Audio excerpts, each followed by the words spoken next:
Okay, I want to talk about tongues this week. On the way over to the meeting tonight, I prayed in tongues in the car.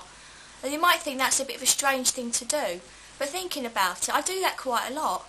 And what I want to talk to you tonight about is why I do it, why I walk around praying in tongues. And the thing is, sometimes you don't know how to pray about a situation. You're stuck, something happens and you think, how do I respond to this? The thing is, if you pray in tongues, you can't be praying outside of the will of God, because the Spirit in you is praying. And no matter whether you understand what you're saying or not, the important thing is that God understands and that you are praying within his will, and therefore you're going to get an answer. So that's one of the good things about it. Now, you might think that praying in tongues is an old-fashioned phenomenon that happened in the Bible but has no relevance in today's society, but it does. In fact, I would say that we as Christians need it more than ever, because so many things happen.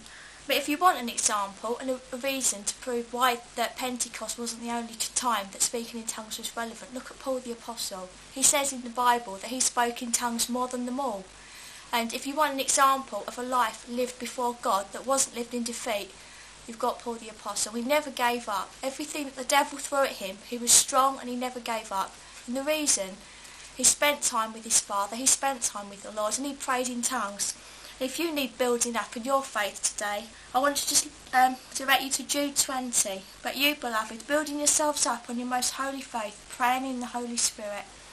So if you need to build yourself up in your faith, if you need something, you need to know how to pray but you don't, whatever the reason, you need to seek God. Pray in tongues, spend time in tongues. You'll be so surprised at the results in your life.